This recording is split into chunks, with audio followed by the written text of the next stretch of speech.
نہیں. حضرت عمر رضی اللہ تعالی عنہ کو پتا چل گیا کس چیز کا, کہ اس کے دل میں گستاخی رسول پنہا ہے, اس کے دل میں گستاخی رسول صلی اللہ علیہ وسلم چھپی ہوئی ہے. تو اس پر حضرت عمر رضی اللہ تعالیٰ نے اس کا سر اڑا دیا.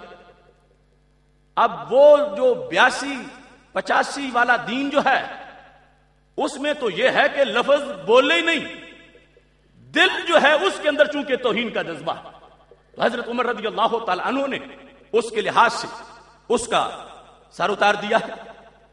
ایسے ہی قرآن مجید برہان رشید میں اللہ تعالیٰ نے فرمایا یا ایھا الذین آمنوا لا تقولوا راعنا, راعنا نہ کہو.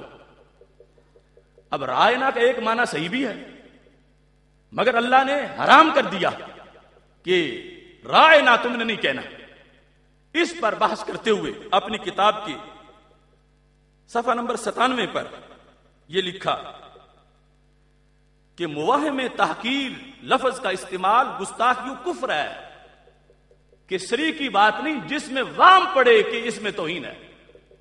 وام والا لفظ صراحتن کی بات نہیں, اگر وہم بھی پڑتا ہو تو وہ گستاخی بن جاتی ہے اور اس کو توہین سمجھا جائے گا.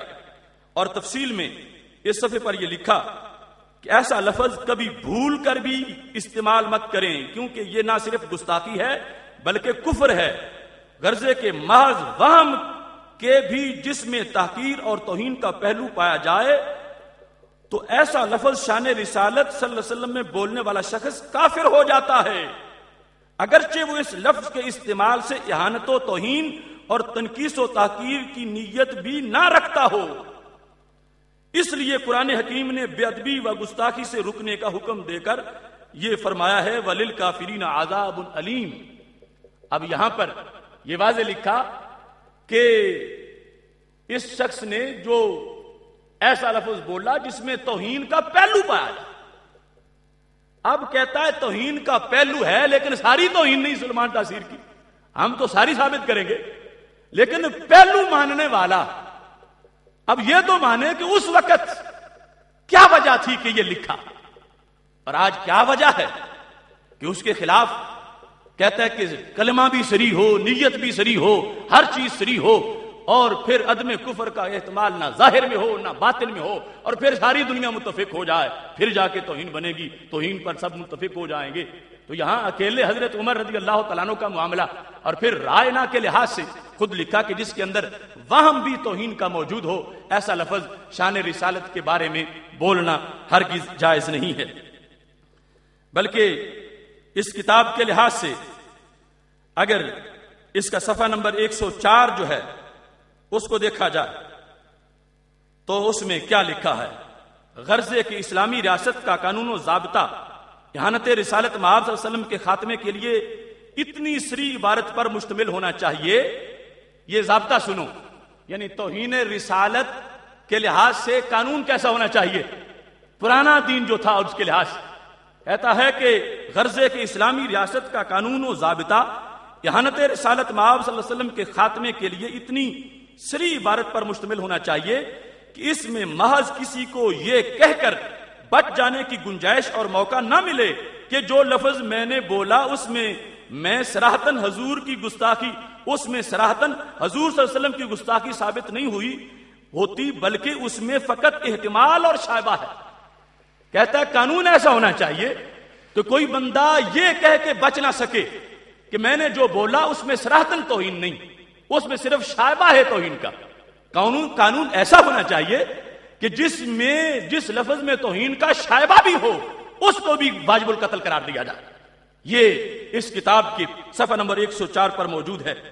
بلکہ اس میں فقط احتمال و شائبہ ہے, جبکہ وہ کہہ رہا ہے کہ میرا گستاخی و احانت کا ارادہ نہیں تھا, میں نے گستاخی کے لیے لفظ نہیں بولا, اور لفظ کیسا ہے صریح نہیں ہے گستاخی میں, بلکہ صرف اس میں شائبہ ہے, اور کہنے والا کہہ رہا ہے کہ میری نیت توہین کی نہیں تھی. یہ ساری چیزیں ذہن میں رکھو. اب اس کا حکم کیا ہے, تو کسی کا یہ جواب ہرگز قبول نہ ہوگا, کسی کا یہ جواب ہرگز قبول.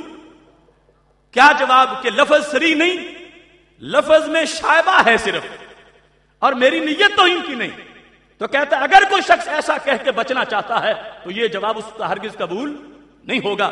اب یہ ان کی چھپی ہوئی ہے، موقف ہمارا، زبان میری ہے، بات ان کی.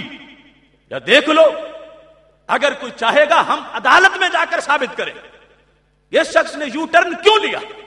امت مسلمہ کی سوداگری ہم کسی کو نہیں کرنے دیں گے. اب دیکھو یہ دین کی بات ہے، یہ ذاتی اختلاف نہیں، نظریاتی اختلاف ہے.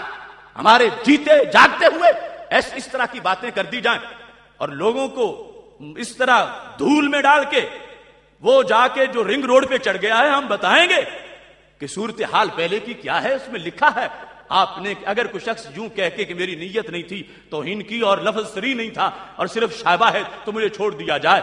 اس نے کہا کہ ایسے شخص کا وہ اہانت و گستاخی کا ارتکاب کرنے والا بطینت افراد میں ہی متصور ہوگا اور کسی کا یہ جواب ہرگز قبول نہیں ہوگا. ایسے ہی اسی کتاب کے صفحہ نمبر 108 پر کلمہ اہانت کہنے والا مباح الدم ہے. جس نے توہین کا کلمہ بولا وہ مباح الدم ہے. یہ ٹائٹل دے کر آگے بحث کی گئی، توجہ سے سنا جائے. اس لیے اگر کسی نے بغیر ارادے کے بھی حضور صلی اللہ علیہ وسلم کی اہانت و تنقیص کی اور وہ اگرچہ صراحتاً ایکسپریسلی نہ تھی بلکہ اجمالاً امپلائڈلی تھی اور اس میں تحقیر و توہین کا وہم شائبہ پایا جاتا تھا، تو اس ذرا سی گستاخی و بے ادبی پر بھی اس کے کافر اور واجب القتل ہونے کا ائمہ فقہا نے فتویٰ دیا ہے. کافر اور واجب القتل ہونے کا. یہ سارے لوگ ذہن میں رکھیں اور پوری دنیا میں سننے والے کہ آخر تبدیلی کیوں آ گئی. کل جس کو عشق رسول صلی اللہ علیہ وسلم کہا تھا آج اس کو کیوں دہشت گردی کہتا. کل جو عشق رسول صلی اللہ علیہ وسلم تھا آج اس کو دہشت گردی کیوں کہا جا رہا ہے.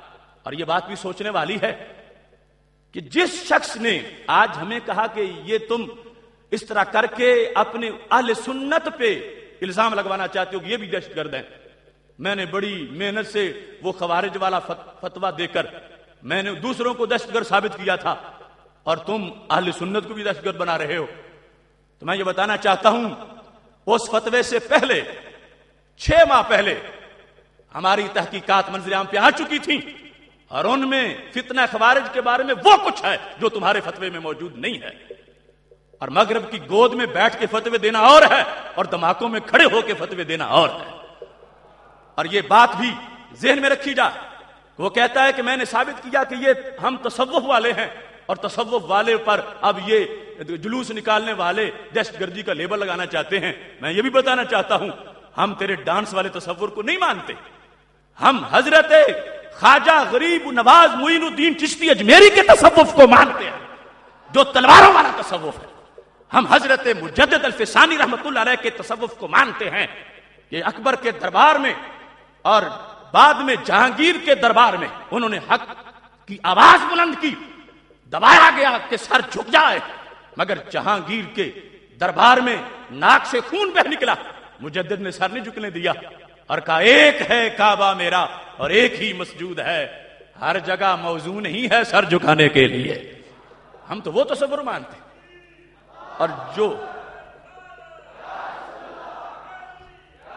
اور جو اپنی سرپرستی میں ہندوؤں یہودیوں عیسائیوں سے شرک کروائے اور رام اور رحیم کا فرق ختم کرنا چاہے ہم اس شخص کو کیسے اہل سنت کی نمائندگی کا حق دے دے. دیکھ لو ویملے کانفرنس میں اس کے لیے ایک علیحدہ میدان سجے گا انشاءاللہ اگر ضرورت پڑی، ورنہ یہ آپریشن کافی ہو جائے گا.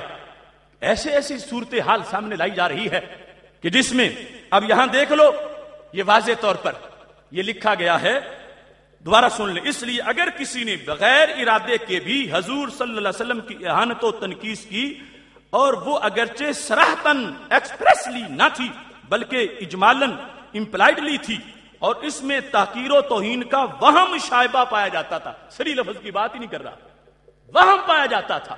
اور پھر ساتھ وہ کہتا کیا ہے کہ میں نے نیت نہیں کی تھی، تو اس ذرا سی گستاخی بے ادبی پر بھی اس کے کافر اور واجب القتل ہونے کا ائمہ و فقہا نے فتویٰ دیا ہے. تو آج سلمان تاثیر کے لیے فتویٰ کیوں نہیں یاد رہا؟ اس واسطے اس کو ذاتی اختلاف مت سمجھا جا، یہ نظریاتی بات ہے، اور دور دور تک منہاج القرآن کے کارکنان وہ اس بات کو سمجھیں کہ انہوں نے کلمہ قائد کا نہیں پڑھا، کلمہ مدینے والی سرکار کا پڑھا ہے صلی اللہ علیہ وسلم۔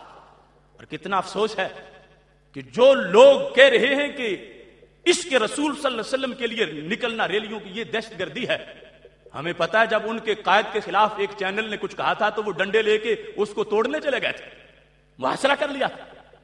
کہتا تم جلوس نکالو گے تو امریکہ سمجھے گا کہ تم دہشت گرد ہو، تو تیری شان کے لیے نکلے تو پھر کیا امریکہ نہیں سمجھے گا؟ بلکہ میں تو کہتا ہوں امریکہ کو منصف ماننا ہی غلط ہے، جو خود دہشت گرد ہو اس سے فیصلے کروانا کہ کون دہشت گرد ہے کون نہیں، یہ خود بے وقوفی ہے۔ اس واسطے اس کو منصف مت بنایا جائے۔ ہم نے گنبد خضرا کی ہریالی سے وفا کرنی ہے، اور کعبہ کا جو نور ہے اس کے ساتھ وفاداری کرنی ہے، اور اس کے پیش نظر یہ میں آپ کے سامنے ان حقائق کو بیان کر رہا ہوں، اور واضح طور پر یہ صورتحال تمہارے سامنے موجود ہے۔ اس سلسلہ میں جو پہلا کلپ تھا اس میں کہا گیا کہ اگر توہین بنتی بھی ہے تو پھر کیا ہے، پھر سویلین کو اجازت نہیں، حکومت سزا دے۔ اس بات کا جواب اس وقت اس نے لکھا تھا کہ اپنی کتاب میں، اور کہا تھا کہ یہ انفرادی طور پر بھی قتل ہو سکتا، اور اس میں یہ صفحہ نمبر 192 پر بات موجود ہے جس کے اندر اس کو باقاعدہ ذکر کر کے کہا، اس کے اندر تفصیل سے اس چیز کو ذکر کیا صفحہ نمبر 193 پر، بلکہ بے ادبی، گستاخی اور اہانت و تنقیص رسالت کا ارتکاب بھی کیا ہے، یوں منافقوں کافر ہوئے، ان کی جان و مال کے تحفظ کی ان کے حوالے سے اسلامی ریاست کی ذمہ داری بھی ختم ہوئی، کہ ریاست کی ذمہ داری نہیں اس کی حفاظت کرنا، ریاست کی ذمہ داری ختم ہو گئی۔ یہ خود لکھا کہ جس نے توہین کی ریاست کی ذمہ داری نہیں ہے کہ اس کی حفاظت کرے، وہ جہاں جس کو ملے اس کو قتل کر دے۔ اس بارے میں باقاعدہ طور پر یہ لکھا ہے، معصوم الدم ہونے کے شرف سے محروم ہوا کہ مباح الدم ہوئے، لہذا انہیں تلاش کیا جائے اور جس جگہ ملے انہیں اس طرح قتل کیا جائے۔ کہاں ذکر ہے عدالت کا، کہاں ایف آئی آر کٹوانے کا، کہاں ہے دیگر جو اب مراحل بیان کرتے ہیں؟ کہا ہر بندہ وہ تلاش کرے گستاخ کو اور جہاں مل جائے وہاں اس کو قتل کر دے۔ جو موقف ہم نے پیش کیا اس شخص نے خود بھی وہ پیش کیا ہوا، اور آج بدلا ہے تو یہ وجہ خود اس کو بیان کرنی چاہیے۔ کہتا یہ ہے کہ میں ڈالروں میں بکنے والا نہیں ہوں، تو سبب کیا ہے، کیوں ایسی تبدیلی آ گئی ہے؟ اور اتنا بڑا حساس مسئلہ جو تھا اس کے لحاظ سے اس طرح کی صورتحال بنا دی گئی ہے۔ اس طرح قتل کیا جائے کہ حق کے قتل کے تمام تقاضے ادا ہو جائیں، وہ دوسروں کے لیے یہ عمل نشان عبرت بن جائے، حتیٰ کہ اسلامی ریاست میں اس جرم اور رویے کا کلیتاً خاتمہ ہو جائے۔ تو یہ صورتحال بھی خود انہوں نے اپنی کتاب کے اندر اس کو ذکر کر دیا گیا ہے۔ اگر میں تفصیل سے پڑھوں تو اس میں ہر دوسرے تیسرے صفحے پر یہ لکھا ہوا ہے ادنا سی گستاخی پر بھی سزا ہے، اور اس میں کوئی عذر قبول نہیں ہے۔ 210 صفحے پر اسی چیز کی وضاحت کرتے ہوئے اس چیز کو لکھا ہے، عذر کی عدم قبولیت بارگاہ مصطفی صلی اللہ علیہ وسلم میں ادنا سی گستاخی اور اہانت سرزد ہو جائے تو یہ چیز انسان کو ایمان سے محروم کر دیتی ہے۔ اس سلسلے میں کسی قسم کا عذر قبول نہیں ہے، کسی قسم کا عذر قبول نہیں ہے۔ اور جو لوگ کہتے ہیں کہ رسول اللہ صلی اللہ علیہ وسلم کا خلق تھا کہ معاف کر دیتے تھے، تم بھی معاف کر دو، ہم نے چینلوں پر کہا کہ اس سے سنت یہ ثابت ہوئی کہ ہم اپنے دشمنوں کو معاف کر دیں، نہ کہ ہم نبی علیہ السلام کے دشمنوں کو معاف کریں۔ اس شخص نے بھی پہلے یہی کہا تھا۔ 198 صفحے پر موجود ہے کہ معافی کی صورتحال کیا ہوتی ہے اور معافی کا معاملہ کیسا ہے۔ بئی وجہ کہ گستاخ رسول صلی اللہ علیہ وسلم کا قتل عین شرعی تقاضا ہے۔ بئی وجہ کوئی فرد بشر سرور کائنات حضور نبی کریم صلی اللہ علیہ وسلم کی اہانت و گستاخی کا ارتکاب کرے، اس فعل کا کسی بھی امتی یا اسلامی ریاست کو پتہ چل جائے یہ توجہ کری، امتی یا ریاست؟ امتی کو بھی حق دے